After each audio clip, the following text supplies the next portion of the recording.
What's up, Bulls fans, and welcome to Top of the Order, a Bruin at McEwen production. I am your host for this evening, Adam Cartwright, and with me is my co-host, as always, Matthew Giardino. Matthew, how are you doing tonight? I am doing pretty awesome, especially coming on after the result after this past weekend. Really exciting time to be a USF baseball fan. Really good to see the sweep this weekend. So really excited to get into the show. Absolutely, and hey, how about the birthday luck you brought? Right, one week since your birthday, we were recording last, and had some great results. But as you talked about, we are going to recap last week. We are then going to talk about some conference stuff. We're going to have a little fun with some games, pick them that me and Matt will kind of go through. We've got a midweek game coming up, actually our first midweek where we actually have a previous midweek this season to look at. So that'll be a little interesting. We're going to finish it off with Name That Bull. And so, like I said, we've got a packed show and we're going to get straight into it. Fantastic weekend for the Bulls. Conference series sweeps, you can't ever take those for granted. But on top of that, this happened against the team that was coming in top of the conference. And so there's a lot of confidence coming with that, Matt. And started off with a 7-3 victory for the Bulls. Hunter Mink, another stellar performance. Tell us what you thought. Yeah, just like you said, Hunter Mink with the following up his last week's performance with another really great outing. That game was really interesting. It was a pitcher's duel for most of the game, and a lot of the scoring came towards the later part of the game. Finally, we broke through in the seventh inning and got 3 runs. Crooked number never hurts, and ultimately the Bulls were able to capitalize and win 7-3 on that game.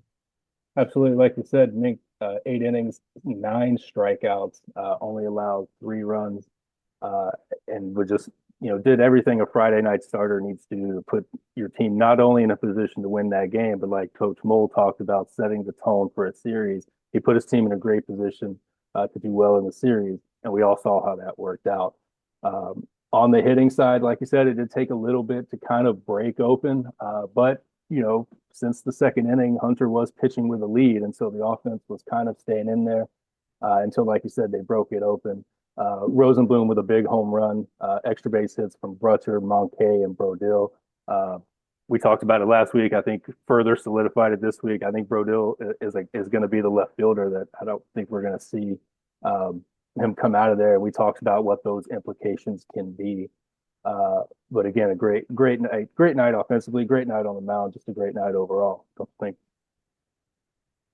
Yeah, and shout out to Ben. He had a big weekend. Obviously, the big home run on Friday night, but really that was just the start of a really strong performance for him this weekend. And the senior leadership that he brings to the table, I think that's going to really benefit the Bulls as we continue on the rest of the conference play. Absolutely. And like you said, multi-hit games, will run through them. There was a lot. Brutcher, Rosenblum, Monkey had 3 hits. Matt Rose had 3 hits. Brodil had 2 hits. Just really a great way to start it off. And again, that led us into a pretty great Saturday. Well, we got the win in the end. Almost got away from us. But again, another great start from Jack Siebert. What were your thoughts on the Saturday? Yeah, it was Saturday. It was a really, it was a game where the end score seemed a lot closer than it was the entire game. Ultimately, there was some plays in the field that ended up costing us to, make it a lot closer, but overall it was a really complete game. And as I watched that game in person, felt like one of the most complete games that we've had all year. Jack really had a strong outing, went deep into the ball game. All we ever asked for from our starters. You really can't ask for more for our pitchers in that particular game. Absolutely not. He went 7 innings, struck out 6, only allowed 2 as they scattered 7 hits. But again, we're talking about Saturday now. We've got 15 innings pitched out of our starters. I think we talked about in our one of our private chats. If we get over what was it, like 14 and a half innings pitched out of our starters, we'll probably be pretty good. And we're getting that on Saturday. And again, we see how this series, worked out for us. And so again, great start by Jack. to back up the great start by Mink. He's 4-2 on the season now, and so if he really gets hot, he has a chance to really check some boxes off when it comes to those postseason accolades, especially if he really gets as good as we think he can get. But hey, another Wichita State game and another Ben Rosenblum home run. He got another one on Saturday. Brutcher got another extra base hit with the triple. Montez Brodil both added to the extra base hits. 11 hits overall. Only managed to leave 8 on base. We talked about that being a little bit of a struggle, but man, offense is clicking, huh? Yeah, and I can't tell you how timely that home run was, especially, it felt like it was getting a little closer, and ultimately that home run was the home run that sealed the game for us. And it was a big spot and gave us a cushion. It was really cool seeing Ben around the bases. He pointed at the fans, and I was there hanging out with the SoFlo Rodeo, and as he rounded third base, he pointed at us, and it was a really cool moment for all of us. Absolutely. Well, you brought them up, so let's go ahead and give them their flowers. The SoFlo Rodeo was there on Saturday. You mentioned you sat with them. Talk about that atmosphere overall. Yeah, it was really cool, and a lot of them never had been to a baseball game or don't go very often. And it's funny they picked up on things really quickly, and I think we did a good job of getting into the opposing pitcher's head. It's funny we actually heard from the dugout. They were calling him a nickname, and we actually ended up using it against their starting pitcher, which was really funny. So it was really a good time, and I fully expect them to come back to more games and create that home field advantage that we've been trying to do for a while. Awesome. Well, we absolutely need them to come back. At, Again, just a great atmosphere created. I will say they did get some airtime on the ESPN broadcast, so they were creating enough of a ruckus there to get some attention. And so absolutely, we're going to need them to come back. Uh, Finally, on Sunday, we managed to get the sweep. Didn't really go the way the first 2 games went. We needed some extra innings, but in the end, we got it done. Pitching, did a fantastic job, only allowing 2 runs. Lawson Gailey gave us a great start, 4.1 innings pitched, which really for a Sunday, that's good. If he manages to get that up to 5 and 6, we're going to be. I mean, if we get holy cow, if we get 8, 7, and then 6 out of our 3 starters, the bullpen's going to feel like they're on a vacation. But Yeah, there's really not too many college teams out there that I think are averaging over 20 innings a start for the weekend. So if we can get there, that'd be incredible. that's absolutely right. Um, like you said, hitting, we were still hitting the ball. The problem was that horrid LOB number left on base. We left 12 of our hitters out there, and to their credit, they managed to not walk as many. But again, 5 walks. It just the whole problems with the offense kind of crept up on us. We're still hitting. We're just sometimes it just kind of becomes a struggle for us to get them all the way over. Yeah, and I think a lot of that has to, do with Eric Snow coming back from injury. Even Rafael Betancourt, he's still coming back, probably a little sore still. One thing I do want to point out too is just the fact that we saw Bobby Bozer out there, which was a really good sign to see and a good sign of his progression from his injury. But that's kind of a sidebar. But overall, I agree. We still need to do a better job in terms of getting those guys across home plate, leaving guys on base. But overall, I think the storyline on Sunday was just the timely hitting. We got the big 2 RBI base hit to tie the game. And then ultimately, we played some small ball towards the end of the game and got a suicide squeeze or safety squeeze bunt to win the game, which was really exciting. Yeah, absolutely. Yeah, I think it was a safety squeeze, and I think everybody was on board with that. I just don't know. I believe it was Puckett was the runner, correct? Am I? Yeah, he was. I don't like. Maybe his definition of safety for me is different because I'm going to tell you when I looked at that video on Twitter, I believe it was posted by one of our players' parents or at least a family member of. And it's got that angle where it's looking right at him, man. And I kind of broke it down and slowed it down. And when I looked at it, man, He Puckett, got to home quick. Puckett is in a full-on sprint before the ball is out of the pitcher's hand. So I mean, Yeah. if it was safety, he was going to be in. I'm going all out and just going to have to lock the brakes up because there was no like, oh, let me check this out, man. No, he was. He might have been stealing home if he bunted through it. To be honest with you, um, but it was a great play by Robertson. Great play by Puckett. Like you said, he got there quick, got the job done. Um, Then got also the one read, you know.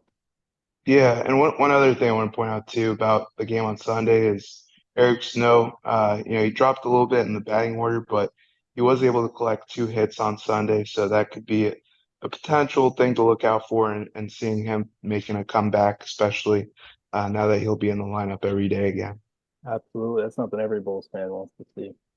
All right, well, our stars of the week, we're going to send out our congratulations to Matt Rose. He was named the AAC honor roll, hit 583 on the series, 3 runs, 2 RBIs. He had an on base percentage of over 600. Just a great week. And, he's an interesting one because, we talked about it when guys get healthy, Coach Mole's going to have to make some decisions. Well, I mean, Matt Rose has a weekend like that. Uh, just makes all these decisions, that much harder. Good hard decisions. But again, man, we're gonna have guys that can hit that are gonna have to sit the bench, and we might see a rotation in some spots. But man, just great weekend by him. Um, yeah, starting pitching went 19.1 with 16 Ks, 2 wins. Puckett coming back on Sunday had a great Sunday, ended up scoring that run again, kind of playing into that issue where Coach Mole's going to have some problems. And big shout out to Big Ben Rosenblum for his performances on those home runs. What were your thoughts on those guys? Yeah, I think the guys that really stand out to me is Stuart Puckett.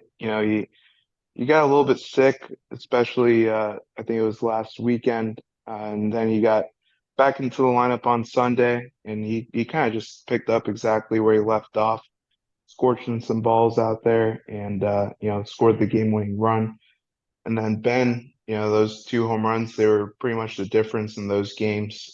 Really, really crucial hitting from him, and big time home runs. So overall, those 2 guys really stand out to me. And then, of course, everyone recognizes what Matt Rose has been doing, getting the honors for the conference. Really exciting for him to see that. Absolutely. I feel like every week we're getting somebody on that honor roll or player of the week list. And it's a different person, and that Hmm. speaks a lot because I mean that means we're getting contributions in this case, up and down the lineup and up and down the lineup and down the bench, that we're getting contributions from guys that are getting recognized. That's fantastic to see. Yeah, Speak. Go ahead. I will say I think that this current roster has probably more Pro Bowls on it in terms of guys that are fielders, not necessarily pitchers, but we got some great pitchers too. But it's been a while since we've gotten a good amount of everyday guys in the field getting drafted and getting pro opportunities, and I definitely see that opportunity for a lot of guys that are producing for us right now. Absolutely, I agree. I think it's something that's going to be something to watch as these guys progress. As they're also kind of young, you know. Um, Mhm. But speaking of conference, we'll look at the conference standings now. A little surprise for me, UTSA sitting at the top. I think they played a lot better in conference than maybe they did out of conference. You know, East Carolina right there second, South Florida right there, us right in that third. I think that's the mix I expected, us to be in right there in that top three, and we're second here, 1 game out of everything. So really another good series and some good things happened. We could see ourselves sitting atop this thing, when we talk next. What do you look at when you see this? Yeah, I think there was a couple of interesting series this weekend, especially the ECU versus FAU series. I think it went about as planned. I did see that FAU was very competitive in all 3 games. So that was a little bit of a surprise. Maybe the score at the end of the day didn't necessarily reflect that, but they were very competitive in their series. And then overall, I think one thing that's interesting, and I might be getting a little far ahead of myself here, but our next 2 opponents, they're combined 4 and 14 overall in conference. So think the Bulls have a great opportunity in the next few weekends in conference play to really steady themselves as one of the top teams in the conference, just as we're kind of expecting them to do, but I think they're going to have that opportunity. Absolutely. I look at it and I see, really a series, right? 3 games is what separates 1 through 7 right now. So we're seeing a lot of parity, seeing a lot of things bunched up. I think, in the next couple weeks, we're going to see maybe some separation by a couple of teams and maybe some stuff will shape out a little bit more. Like you said, though, we are in a great position to put ourselves in a driver's seat to really, put ourselves up on that pedestal. I think we're going to see 3 teams really separate themselves in this conference, and I think we're in a position to be one of those 3 here over the next 14 days. We'll have to see how that shapes out, and really we'll have an entire weekend now to see how it's all going to shape out. We're going to look at that right now and have a little fun, Bulls fans. Me and Matt are going to play a little pick 'em. Feel free to play along at home if you want to comment your picks, and if you comment them, we'll track them. We'll put you on the scoreboard, and we'll go from there. But we're going to do ours here. Looking at our first one, East Carolina, Charlotte. Matt, I will give you the first honors. You can pick this one first. All right, I feel pretty good about ECU going for the sweep at home. They always play really well at home, always have a really great environment. Their fans are well aware of, how good of a team they have and don't expect anything less out of them. So I have ECU sweeping that series. Yeah, I'm going to have to agree with you there. East Carolina, they're playing like a very top team, uh, and again, I think they stumbled a little bit, but sometimes that happens. I don't think they're going to stumble in Greenville this weekend. I think they're going to roll. Leading into the next one, Memphis and UTSA. We just looked at it in the standings. I'm going to roll with UTSA right here. They're playing some really good baseball right now. Memphis, I'm not so sold on. What's your pick in that one? I think UTSA will win that series, but I do think that Memphis will take a game. UTSA 2-1 for the series. Memphis is coming off a weekend sweep. I believe it was, or was it a sweep? I think it was a weekend sweep more recently against Rice. Um, so I think that they got a lot of talent on that roster, and especially it being at home, I think they can pull off a win. Absolutely. All right, our next game is going to be Wichita State at Florida Atlantic. I'm going to let you take this one first. I think this one's going to be really interesting. 2 teams that are, separated by a game. FAU's 5-4 in conference. Wichita State is now 6-3. I think, it's going to be really interesting. Actually, no, they're tied 5-4 and 5-4. So, that's going to be a really competitive series. I give the advantage to Wichita State, especially coming off a series which they got swept. I think they're going to have a lot of fire in them and come back to where they were earlier in the season. Man, I'm telling you, the listeners are probably going to think we coordinated this, man. So I'm going to have to agree with you there too. I think, I agree with you that getting swept, there's kind of that backlash, if you will, where I think they're going to come out and play pretty well. But another thing I'm looking at is they're a much better team at home, 13-5 at home, 6-8 on the road. Same thing for Florida Atlantic, 15-6 at home, but they're going to have to be on the road with a 3-5, and that's kind of a thing for Florida teams too. We might see this, as we travel out of state, we play a lot of home games in the beginning of the year, and we get really used to Florida. Sometimes you go into an environment that ain't Florida, it's not all that great, right? I So can't imagine the weather in Wichita is too warm right now. I can't either, right? And so again, I'm going to go with Wichita for that reason, and which is going to lead us into our final matchup of the weekend, Rice versus UAB. I'll let you take this one as well. Yeah, it's a couple of teams that are really struggling this year, and I don't think they really thought coming into the season that they would struggle to the point that they have. But overall, I think that UAB will pull off the series win. I do think that Rice will get their second conference win of the season. But yeah, that's my pick. Yeah, that's a good pick. And I feel like UAB maybe I talked about this in a few episodes back, but when ECU was beaten by UTSA, I said, UAB might be in a position to really get socked to the bottom here because they're going to catch a really upset ECU coming off a series loss of their own, and it's really going to set them behind the eight ball. And I think that's where they're at right now, and they haven't really dug their way out of it. Um, and like you said, Rice isn't doing that well either. However, I think Rice is actually going to take this series. And again, it comes down to that home and away split. Rice seems to play the same, whether they're home or away. UAB, it's a little different, right? 3-8 on the road, 11-9 at home. So I'm gonna go with Rice in this one. So look at there, we got a little difference. We're gonna get a difference in scores. Again, guys, if you're listening, play at home. Let us know what your picks are. And we got another little fun game here. And if you have some ideas you want to throw in the comments, we're all about that as well. But this is going to be over unders. We're going to pick some numbers and some overs and some unders. We think we're going to see in this upcoming weekend. And Matt, I'll let you go ahead and start.